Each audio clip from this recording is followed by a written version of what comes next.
Chapter 3, Grinding. Alexis entered the dark cave and was immediately greeted by the haunting sound of a howl echoing through the space.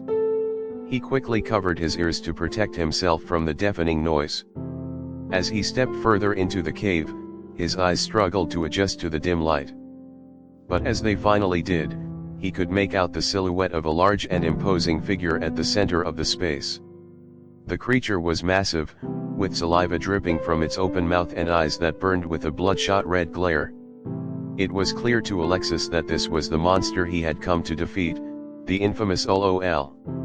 The howl died down, and a voice filled with rage boomed in the cave. "Who dares enter my lair? LOL, the first boss of the pitchy forest, has finally appeared." Alexis felt a shiver down his spine as he gazed at the massive beast. It is a level 15 monster, known for its massive size and razor-sharp claws. But Alexis was not intimidated. He has been training for this moment and he was determined to defeat LOL. Name, LOL. Type, Boss type monster. HP, 25,000 MP, 6,000. Alexis pulled out his colored training sword and prepared for battle. The dog-like monster howled once more. Alexis grasped the tilt of his weapon harder and used a special skill, Wind Sword Slash. A wave of wind attacks flowed from Alexis' training sword to the monster. The monster was caught off guard and stumbled back from the impact of the Wind Sword Slash. It quickly regained its composure and started to charge toward Alexis. The monster was fast, but Alexis was able to dodge its attacks and strike it back with his sword. The battle was intense, with both the monster and Alexis exchanging blows. The dog is larger than Alexis, probably 6 feet in height, according to Zandy's analytical calculations. Alexis continued to attack the monster using the sword style that Zandy had learned in real life. Critical hit. Critical hit. Critical hit. The game avatar's attacks continue, and the HP of the monster decreased with every hit. Then the HP of the monster turned from healthy green, into a critical red. The dog howled once more. However, this time, a bright light engulfed the monster and after a few seconds, the one-headed dog became a three-headed monster. Crazed monster. Attack increased. Defense increased. The monster bit Alexis on the shoulder, causing intense pain that was felt perfectly by the player due to the 8D fairy dust.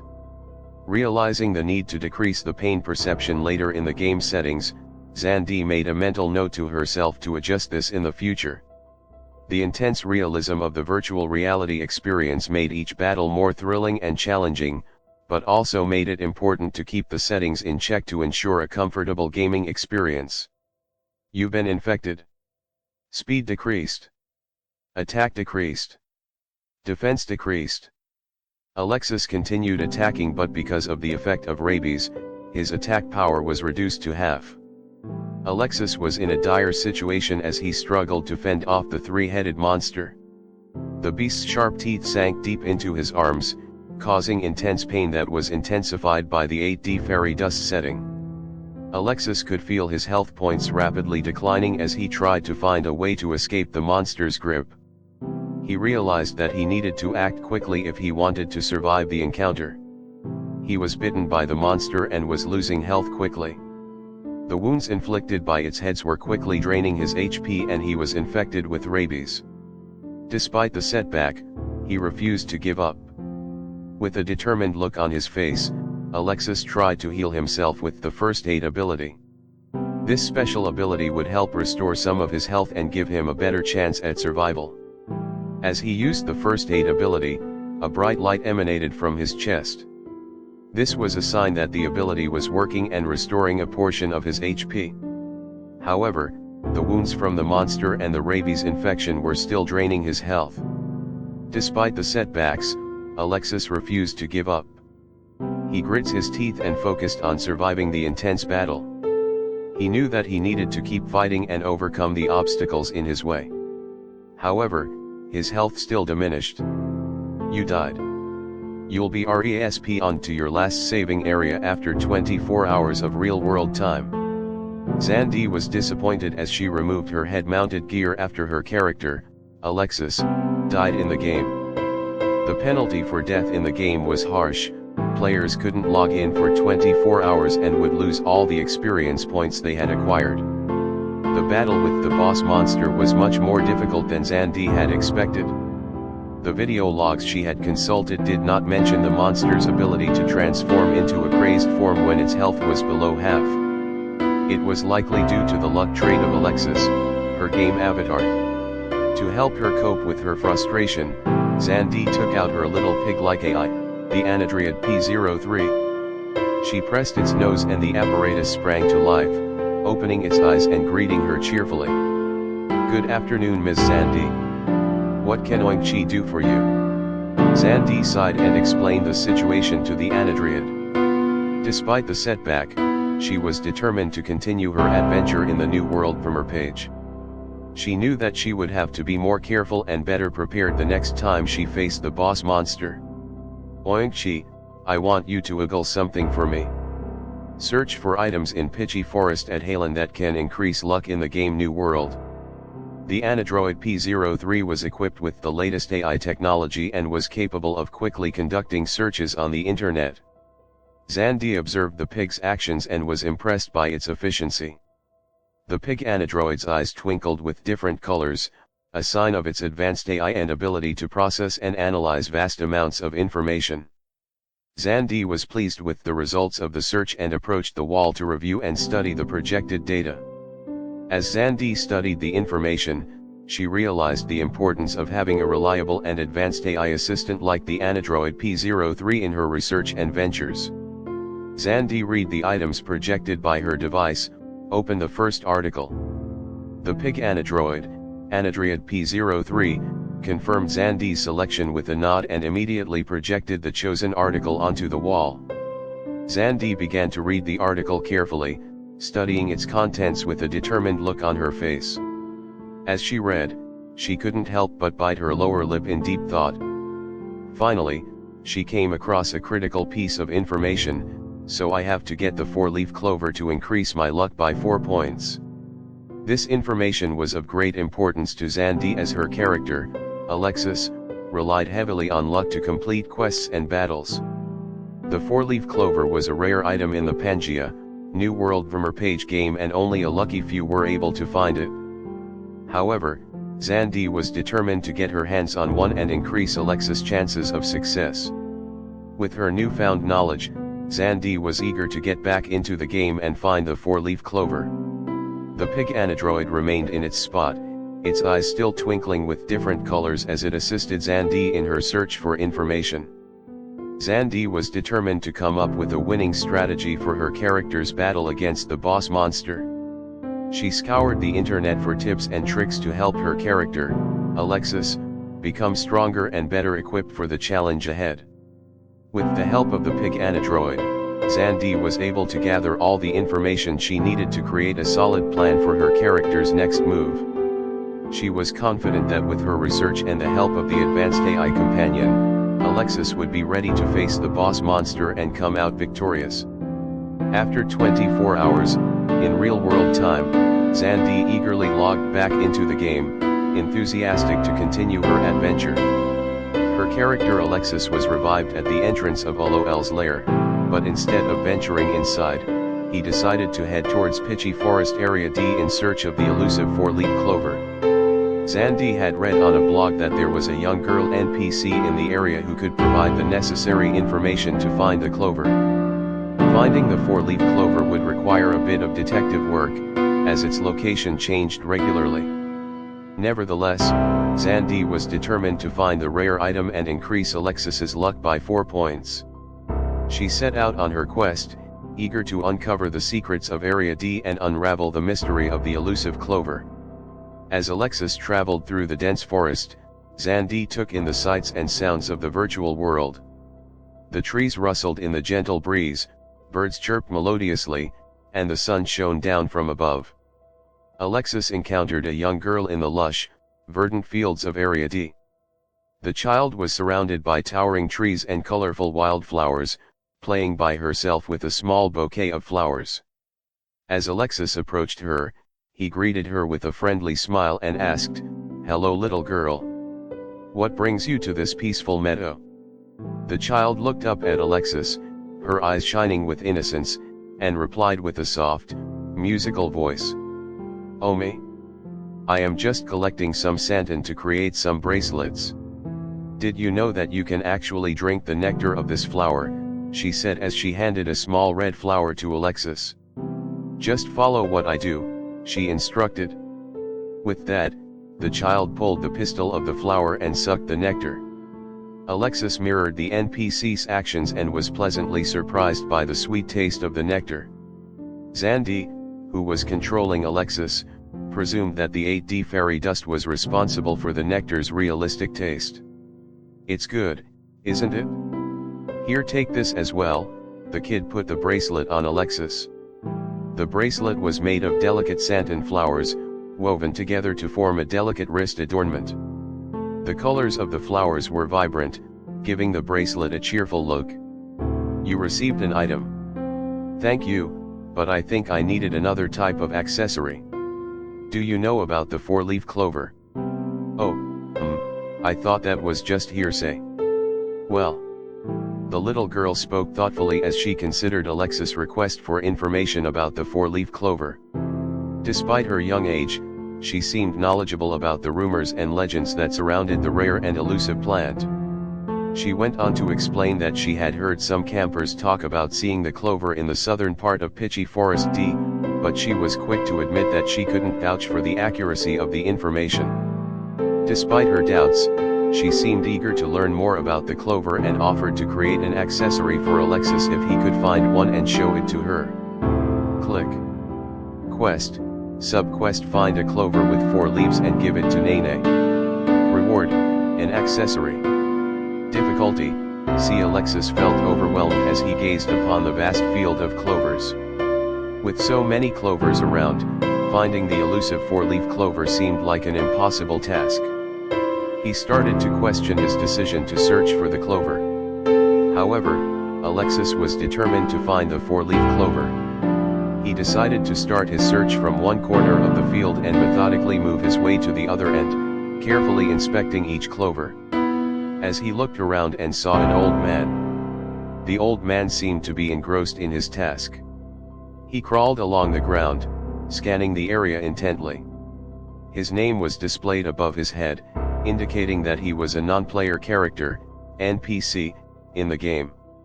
As Alexis approached him, the old man looked up, surprised to see someone in the area. "Oh, young lad. Can you help me? I lost my lucky coin. It has an engraved image of a sorry monarch. Will you find it for me?" "Sure, I'll find it for you." Click. Quest. Sub-quest: find the old man's lucky coin and give it back to him. Reward: an item. Difficulty: D. Here, take this. The old man handed a magnifying glass to Alexis. "This will help you find it." Alexis walked around the field searching not only for the coin but the 4-leaf clover as well. He noticed a shiny object near the mango tree. He immediately runs towards it and searched there using the magnifying glass. He picked a silver coin that has an engraved image of a mysterious bird. Alexis gave it to the old man. "This is it. My lucky coin. Thank you so much. You completed a quest. You gained 50 experience points. As a reward, I'm giving you something. I think it's a clover, but it has 4 leaves instead of 3. It's weird indeed." He handed it to Alexis. "You received a 4-leaf clover. Thank you very much." Alexis went back to the NPC Nene and gave her the 4-leaf clover. The child was delighted and created an accessory from it. The kid created a ring and gave it to Alexis. The game avatar accepted it, wear it on his ring finger, and checked his status window. Name: Alexis. Class: Sathwadamara. Subclass: None. Level: 15. Next level: 4, 560 EXP. HP: 14,890/15. 000. MP: 7, 400/7,900. Attributes: STR 27 plus 3, Agi 16, Dex 16, Int 20 plus 2, Men 17 plus 1, End 15, Luck 4 plus 5, Faith 12, War Aura 12. Zandi was pleased to see the boost in Alexis' luck attribute due to the new accessory he wore. This was in addition to the other attributes that were already present from the items he had equipped. With these enhancements, Zandi was confident that Alexis would be able to face the challenges ahead. As Alexis made his way back to LOL's lair in Pitchy Forest Area C, he encountered several monsters along the way. Zandi had him collect several vaccines from these monsters, and Alexis self-injected 3 consecutive vials of the vaccine into himself. This was a crucial step in preparing Alexis for the battle that lay ahead. Zandi felt confident in Alexis' abilities with the boost in his attributes and the additional preparation. She was excited to see what the future held for Alexis in his journey through the game world. With all of these elements in place, Zandi was ready to face LOL.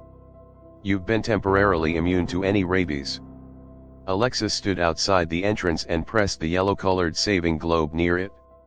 He also pressed the red cross, the sign for healing to restore all his lost HP and MP.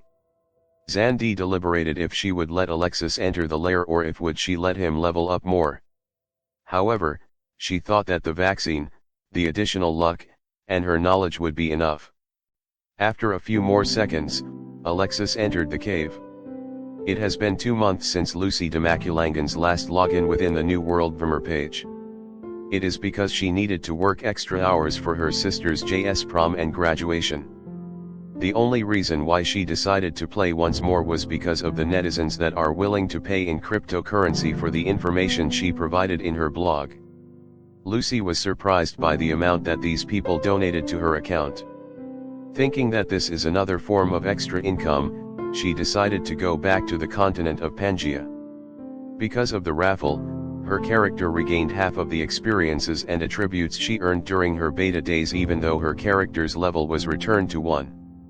Now, her character Lucky is level 10 with attributes similar to a level 40 plus character. During her beta days, she did not know how to change her character's name at the start of the character avatar creation. This is why her character was named Gamer during the first few months. She was only able to change it when a fellow beta tester taught her how. However, because she hadn't changed her character's name upon creation, an additional 996 luck to the usual 3 luck starting attributes were added to her character. This glitch was called the noob blessing because only a person without any experience in playing any MMORPGs could do that mistake. She shared this in her blog, but a recent comment from a subscriber said that the glitch doesn't work any longer. Thelma, the CEO of Intel Corporation, said that they created this bonus for the first 3 players only. Lucy wondered about the other 4 players to have the additional luck. What type of gamers were they? If they are hardcore players, then they could easily fulfill most of the quest. With that thought, Lucy suddenly regretted sharing the information. If more players fulfilled more quests at a faster pace than her blog entries would receive lesser donations.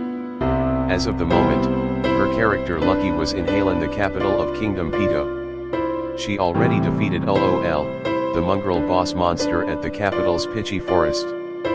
However, she inferred that the monster had RESP on and another NPC had been requesting a different gamer for its head. LOL was weak, she defeated it when she was just level 8, or maybe this is because of the additional attributes she has. She went to the training hall and bypassed the guard guarding it. Her speed was greatly increased because it is the highlight of the class Kawatan. Inside she approached the janitor NPC at the further left. Good day, the sun rises in the west, and sets in the east, isn't it? This statement was incorrect of course, but one of the beta testers she had befriended, told her about this specific statement to initiate a conversation with the janitor. Oh, that's right. At least I met someone who believes in the same information as me. Listen, girl, are you busy right now? The NPC inquired. No, not at all. That's good. You see, I was a former instructor here, but they say I'm psychologically unstable.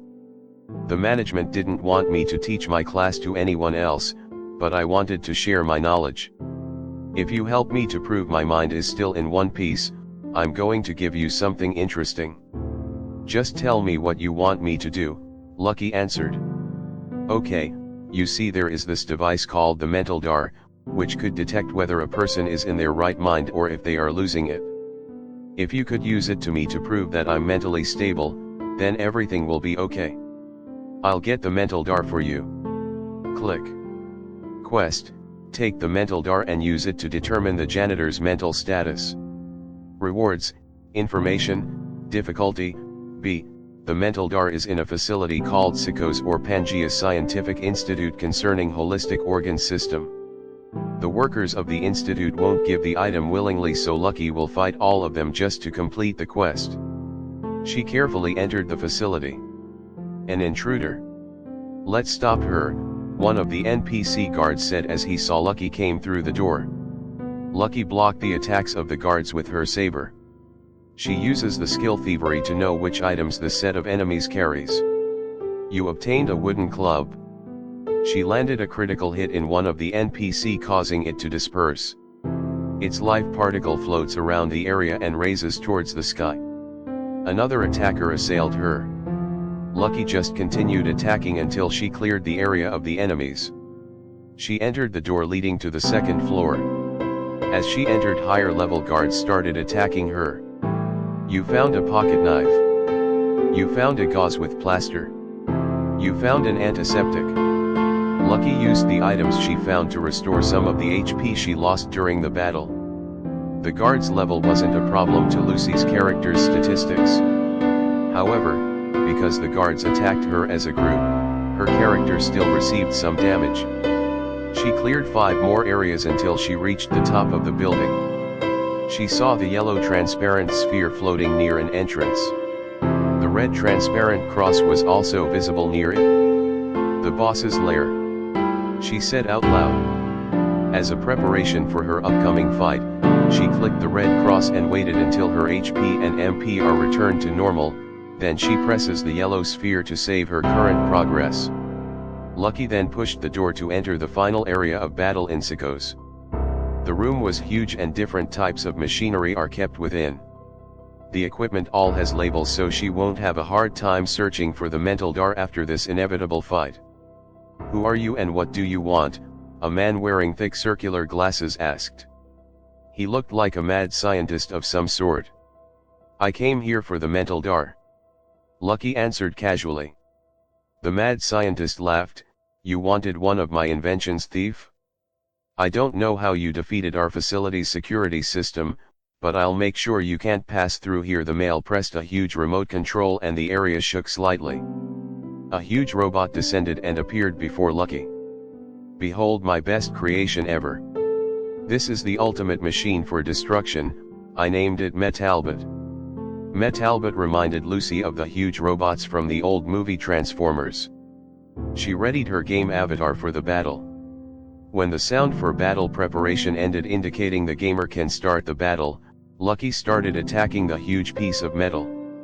The scientist's words were true. A normal player whose level is less than 20 can't possibly reach this far. The enemies in this facility started from 20 and above. The current boss is level 30. However, even though Lucky entered as a level 10 character and is now level 14 because she leveled up as she moves towards this room, the character can fight creatures up to level 40. This is because of her additional statistics. It is why Lucy chooses to fight stronger enemies to level up her character faster. Assailant must destroy. Metalbot said with his robotic voice. Back in the past, Lucy read that robots usually talk like this in science fiction movies. However, robots and other artificial intelligence of the year 2035 talk normally, just like how a real human being does, and sometimes even better. Drill shot. Lucky throw a small knife directly at the enemy's core. She did it with precision. Critical hit. How dare you damage my invention? The mad scientists angrily pressed several buttons on the remote. The robot transformed into a huge chain gun. Let's see how you handle this. The huge gun started firing bullets at Lucky. The game avatar easily avoided most of the attacks because of her class's enhanced speed. If this happens in real life, there is no way she can avoid even a single bullet from that thing. She uses her saber to cut some of the bullets that almost reach her. However, some of the bullets hit her, although they only caused minimal damage to her body. The scientist shouted in frustration as he clutched his hair in both hands. Triple bomb. Lucky uses one of her skills and throws 3 grenades toward the scientist. The human enemy, although level 25, has a very low defense. This is why a single attack just like that had decreased his HP by half. The Metalbot's HP is also at the yellow margin, meaning Lucky had inflicted approximately 40% of damage to it. Lucky continued her combination attacks and hit the 2 enemies simultaneously. After several hits and turns, both enemies' HP decreased to 0%. You won. You gained 1380 experience. You are now level 15. She opens her status window and sees the 4 points that she can add to her current attributes. Each level UPS warrant a player an additional 4 points he or she can put to any of his/her character's attributes. Lucky adds all the points to her agility to increase her speed further. She read her character's current stats. Username, Lucky, class, Kawatan, level, 15, HP, 38200/38200, MP, 18600/18600, next level, 8000 EXP points, STR, 30+5, AGI 23+7, Dex 28+5, Int 20+3, Men 19+3, and 30+4, Luck 999. I can't believe a lad like you can defeat my ultimate invention. The mad scientists crawled towards a small box and opened it. Lucky walked towards him to assist the NPC. Here, take this. He handed the mental dart to Lucky. Now please leave before I change my mind. Lucky exited the room and fought the enemies that respawned at the lower floors on her way out. She was satisfied with this quest because she entered this facility as a level 10 Kawatan, and now she'll return to the training hall as a level 18 Kawatan. Her character level up some more after fighting the respawned enemies. She planned to do some more grinding at the facility but decided that she'll do it later after she had given the mental dart to the janitor. When she returned to Halen's training hall, she found the janitor near the head instructor's office. "Oh, you're back." He took the item from Lucky, "Thank you." The door of the head instructor's office opened, and an old man went out of it and looked at the janitor. "Han, I want to have a word with you." "Han," the janitor nodded, then looked at Lucky. "I'm sorry, I'll talk to you later, okay?" Lucky nodded. The janitor entered the room while Lucky just waited outside. After several minutes, Han went out of the office. "Sorry for waiting. By the way, thanks for the mental dart." The head instructor said that because I passed the test scan in the mental dart he would allow me to teach once more in this training hall. He rummaged through his bag and pulled out a sheet of paper from his bag. "This is a certificate to change your job and become a Hantaka. The Hantaka have the deadliest attack skills in all the classes in Pangaea. With the right subclasses to support it, a Hantaka could be one of the best classes on this continent. But the art of being a Hantaka has long been buried and forgotten. However, because you have helped me to regain my status back in this facility, I'll help you to become one. So, do you want to be a Hantaka?" "Yes, I want to be a Hantaka." Click. You've changed your class into a Hantaka. The Hantakas are assassins. Because her former class was a Kawatan who focuses on speed and stealth, being a Hantaka was not a problem for Lucky. During her beta days, she couldn't change her class to a Hantaka, but one of the beta testers did and she shared this information with her. Lucky will now start her newest adventures in the continent of Pangaea as a Hantaka. End of Chapter 3.